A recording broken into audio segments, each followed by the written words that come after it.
Hello, my wonderful little starlings. Welcome back to another scary video.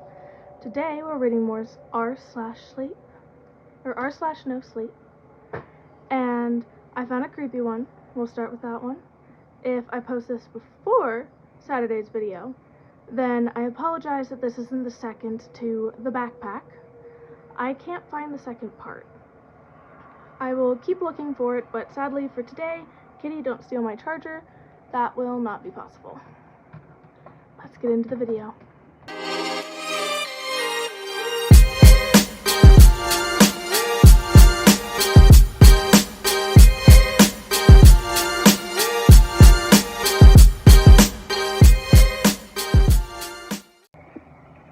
Our first story is,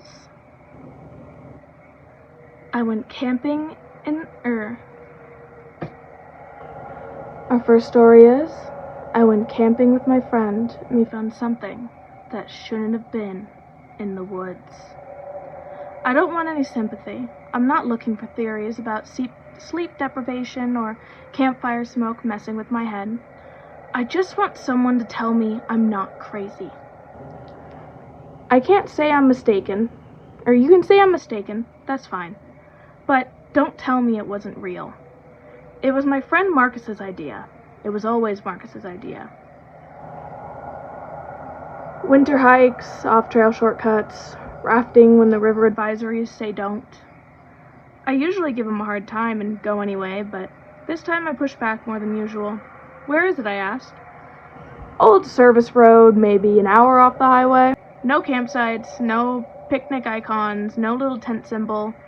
Guy on a hunting forum flagged clearing way out past the marked trails. She said it was quiet, no trash, no signs anyone camped there in years. That sounds safe. As serene as that sounds, I don't get why people go in the forest where no one's around to hear them, because I feel like they're just asking to be the plot of a new horror movie. But let's continue.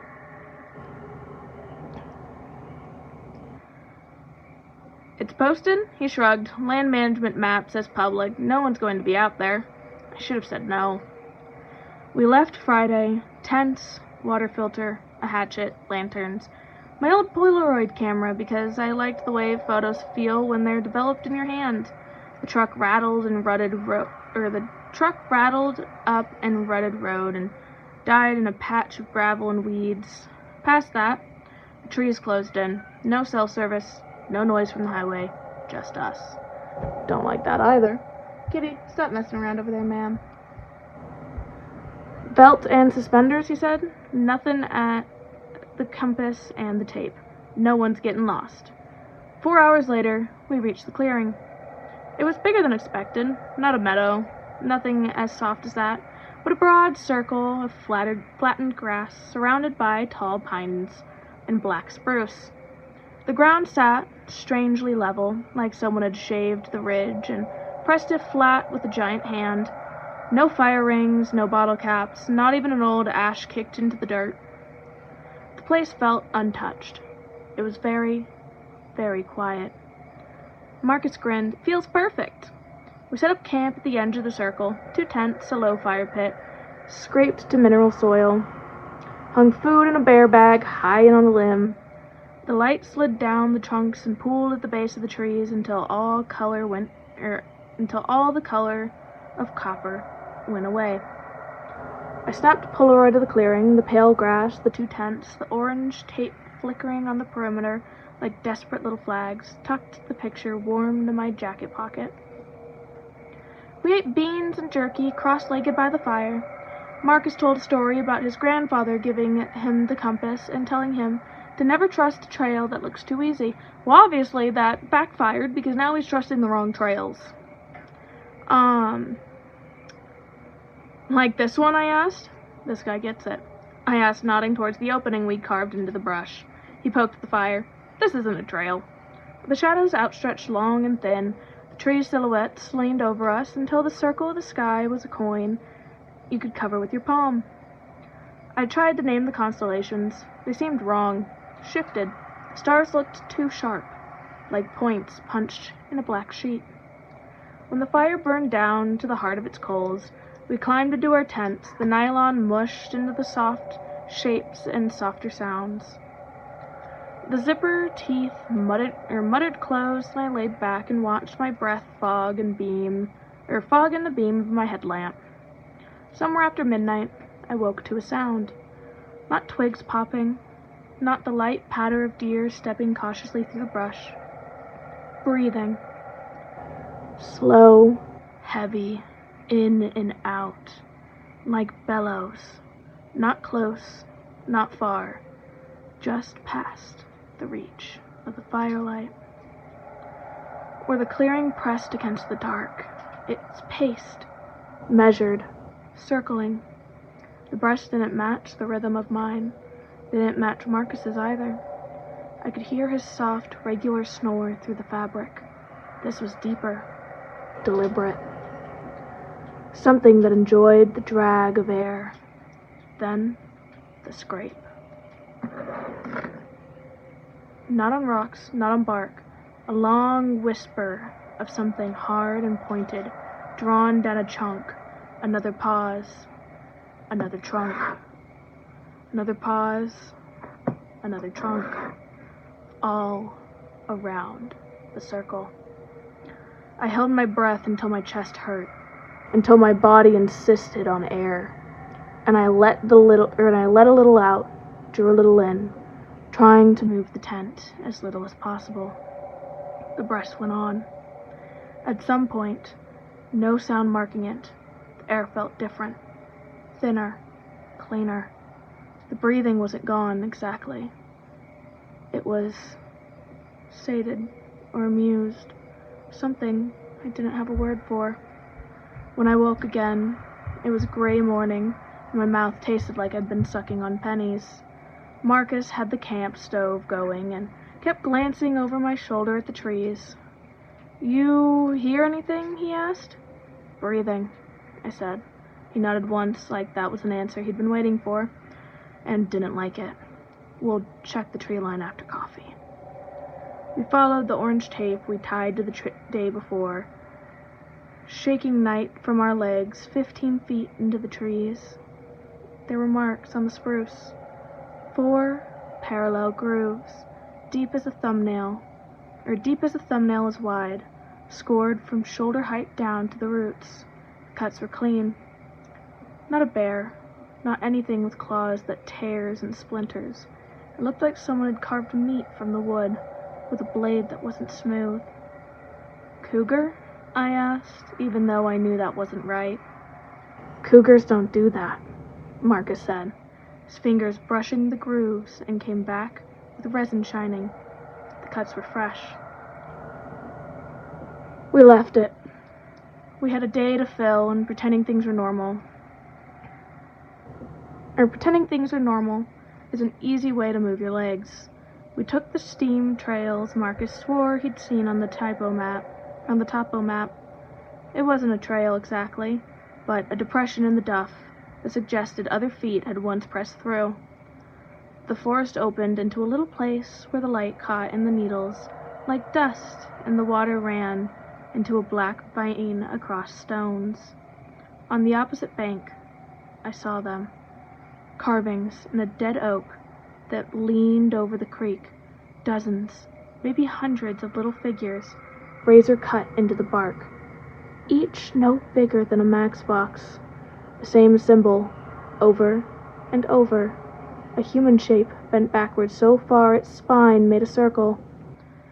Thin arms extended, thin legs braced, head tipped to the sky where the sky should be if there weren't trees. Every one of them faced the direction of our clearing. "Hey," I said, pointing towards the tree. Marcus stared for a long time. Those weren't there last time. "Hi, kitty. You want to say hi to everyone?" "Say hi to the viewers, baby girl."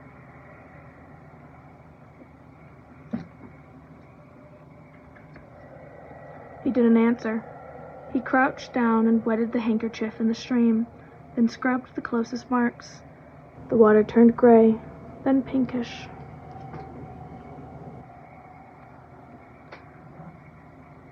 Where'd it go? The tablet turned off. The carvings had bled. Whoever made them cut them into live cambium.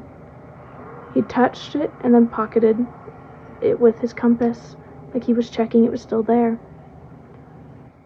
We said very little the rest of the day. Back at the clearing, we rebuilt the fire and stacked extra wood. I swapped the dead batteries for fresh, and the first stars blinked through.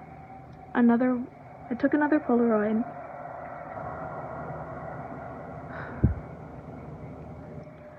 More to busy my hands than to make a record. Tents, fire, Marcus's profile in the orange light, the ring of trees beyond. The smell came just after dark. Sweet and wrong. Not garbage, not skunk, not rot, exactly. Like fruit syrup that had been heated and left to sit until it turns. It moved before the breathing did, a soft ribbon of scent that slipped over the circle, tasting us, then slid back into the black. Marcus's knuckles were white around the haft of the hatchet. "Stay put," he said, like I was thinking of wandering off. The breathing started again. Closer this time. It drew around us like tide around an island, in and out, slow enough to count. Something scraped wood, lightly at first, then with pressure, then lightly again, like fingers testing grain. My lantern shuddered, not out, just slowly dimming and brightening, like a pulse sinking to the breaths. It froze me harder than the breathing. The shadows at the edge of the clearing leaned. That's the only way I can say it. The dark pushed itself closer, not by walking, but by sort of reorganizing where it was. The fire decided how far it reached, and chose us, and nothing else. Something stood just beyond that reach. I saw the outline as a cut in the dark. Not because it reflected the light, but because it refused it. Tall, much.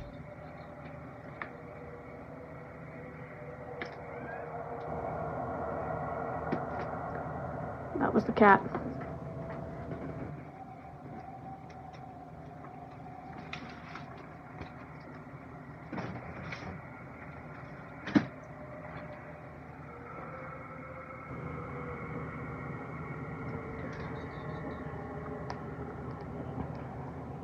Saw something just beyond that reach. I saw the outline as a cut in the dark, not because it reflected the light, but because it refused it. Tall, much too tall. Arms long and loose at its side, shoulders pointed, ribs like the slat of an old barrel. Head tilted the wrong way, like a listening dog that doesn't understand you. I brought the Polaroid to my face and pressed shutter. The flash punched a hole in the night. When it collapsed back in, the edge of the clearing was empty.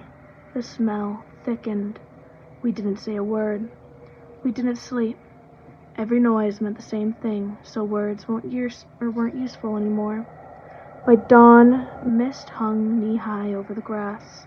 Everything that should have felt like relief felt like reprieve. I checked the Polaroid as we packed. The clearing wasn't there. No trees, no tents, no aura of fire. The flame was a wash of whiteness like snow, no texture centered on it. Perfectly centered was a little figure, bent backwards into a circle, smiling with a mouth thin as a cut.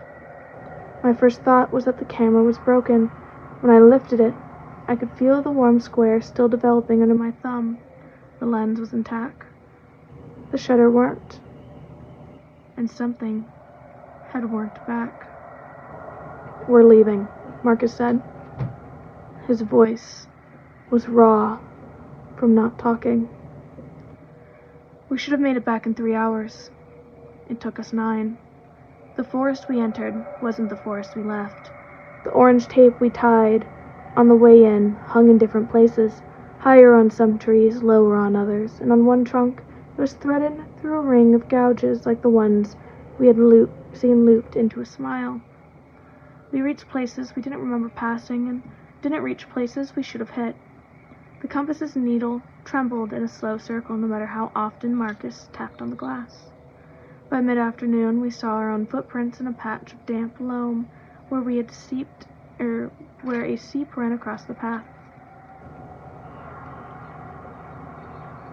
She's like messing around in the closet and it looks so creepy off camera.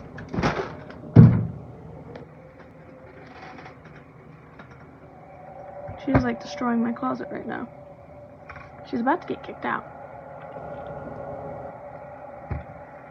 Ma'am.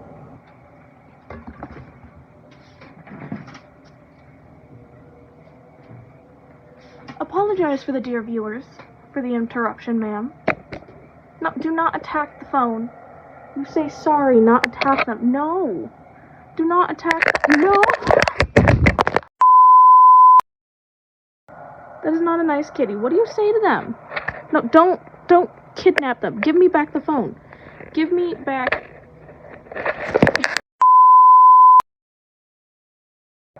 Sorry about that, my lovely little starlings. Apparently the cat decided she wasn't getting enough attention from you guys. Okay, where were we?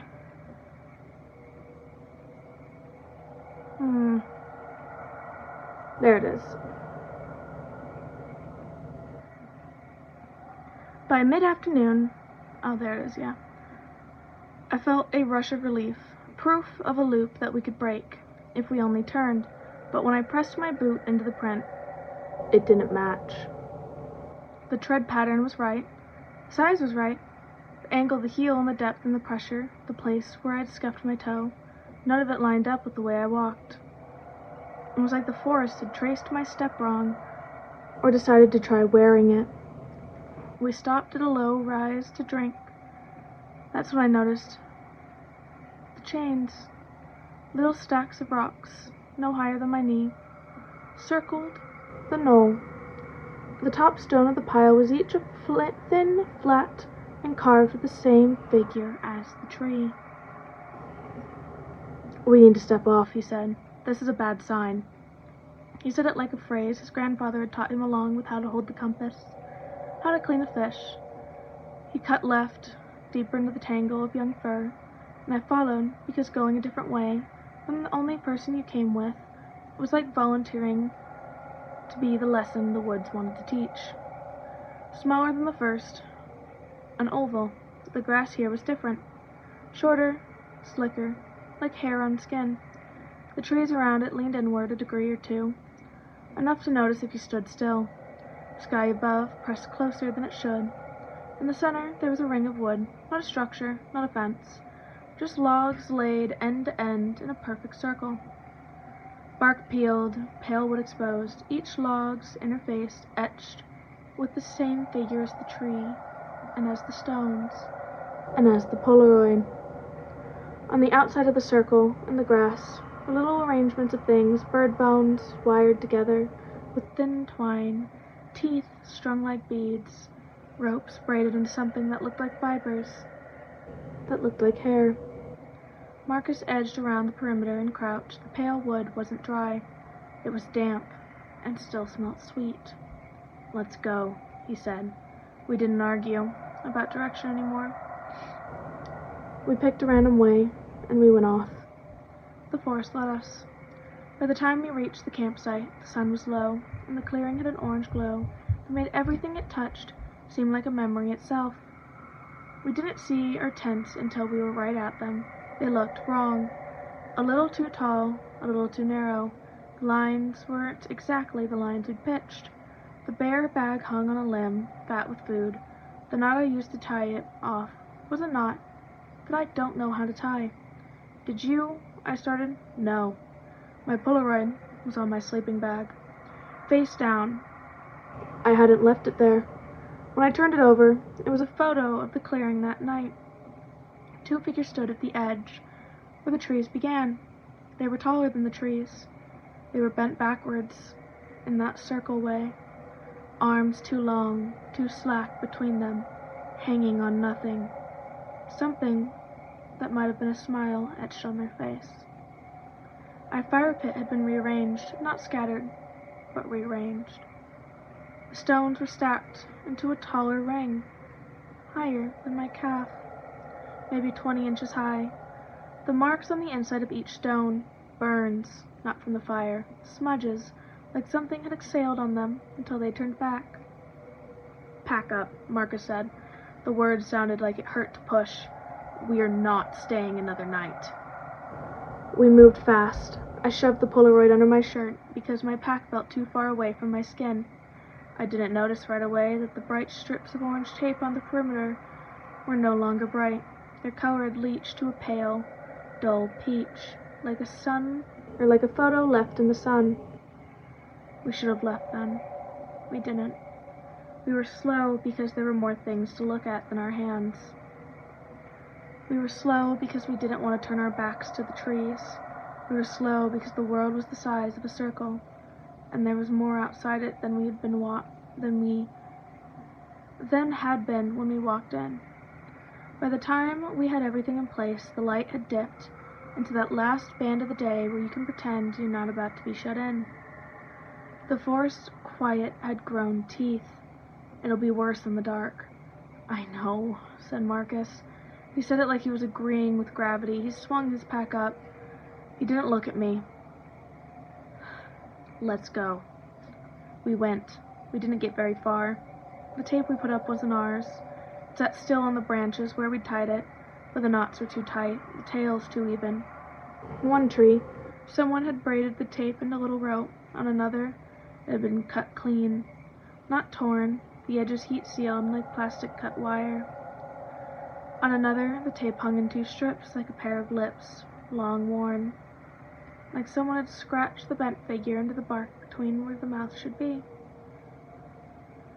We walked faster. The forest walked with us. When we stopped to breathe, everything else stopped too. When we started again, we didn't know how long until a branch creaked somewhere to our left. Then the crack, answered by another crack to our right, the same distance away. Like something was pacing, just out of view. Full dark fell in a way that felt like being closed in. The breathing came immediately.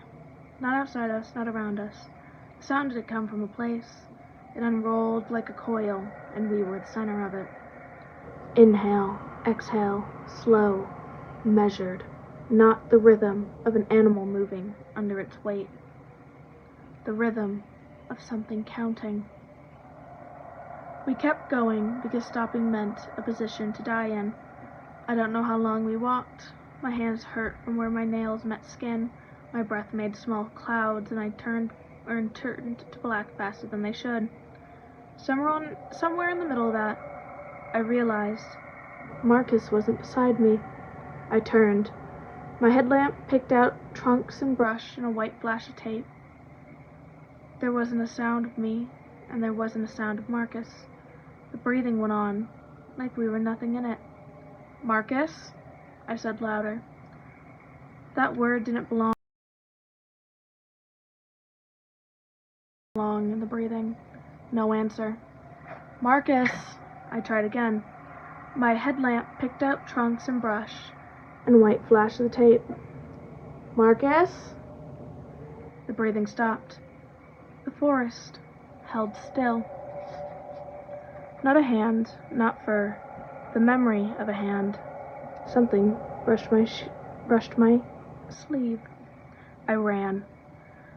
Branches slapped my face and cut my lips. The tape flashed like little funerals of orange that didn't help. My headlamp caught the white flare of exposed wood. Something rubbed into the bark, away, made it smooth, and the wood stopped being a place and became dark lines. I had to not run into it. The breathing stopped again. I fell. I don't remember landing. Don't remember getting up. I remember crawling, dirt under my nails, the smell of earth and other smell, the sweet one that makes you think of sugar and heat, and then turns in your throat. I remember the shape in front of me. It was lighter than everything else, and the cool air on my face, and the tight, unsteady miracle of stars. It was the edge of a road cut into a hillside. A narrow ditch ran along it. The ditch held a trickle of water, and the reflection of my headlamp looked like a startled animal. The road's gravel was the most beautiful thing I'd ever seen. I don't remember how I got back in the truck. The door was open.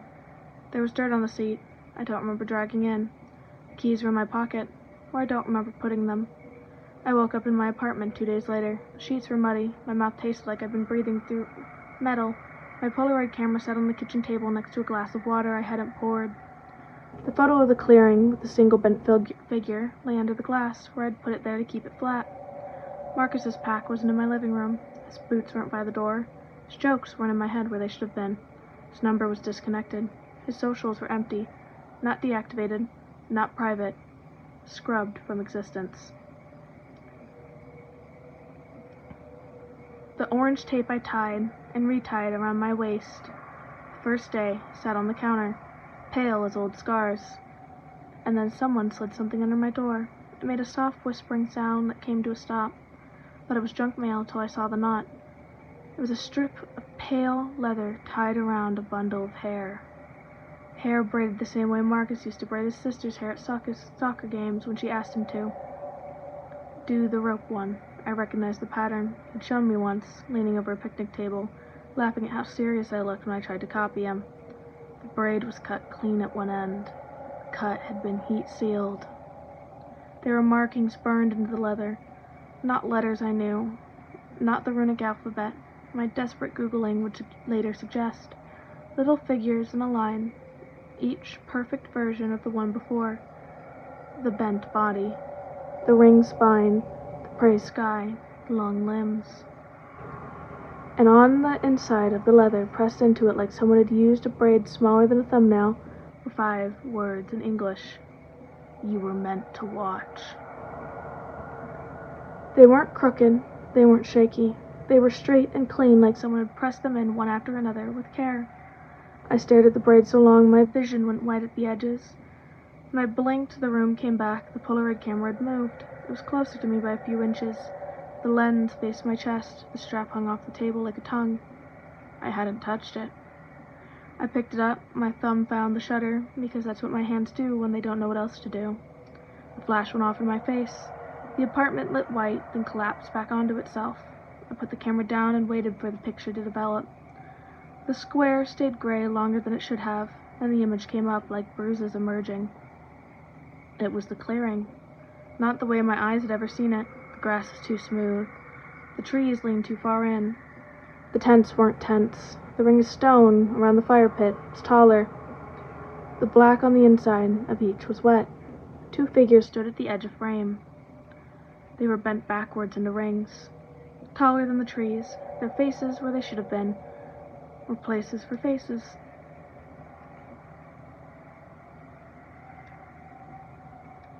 And between them, on nothing, a thin smile hung in the way a strip of leather hangs, when it's tied between 2 things, then slipped. At the bottom right corner, smaller than my thumbnail, a 3rd figure stood between the 2, like a child between adults crossing the street. The face was Marcus's. I'm not posting this for attention. I don't care if you believe me. I'm not posting it because, just before dawn, I heard breathing in my apartment wall. Not mice, not air. The slow, patient draw of something that likes to remind me it doesn't have to hurry. And because the orange tape that I keep finding tied around my cabinet handles and bedposts is getting paler. And because I woke up yesterday with resin on my fingers and 4 parallel grooves scraped into the wood of my kitchen table, the exact height of my shoulder when I stand there. And because the Polaroid I left face down on the counter last night was on the floor this morning, I turned it over, and it was blank white except for the thin ring in the center, burned so light into the paper that you could only see it if you tilted it perfectly. I don't need sympathy. I just need someone to admit those woods aren't empty. They breathe. They wait. And if you camp in the wrong circle, they smile. That one was a good one, I will say. I wish I didn't have as many interruptions while reading. But, that one was a good one. I liked it, and I hope you did too. If you did, let me know in the comments below and by leaving a like, and I will make more videos like this. Thank you for watching, and I will see you in the next video. Bye-bye!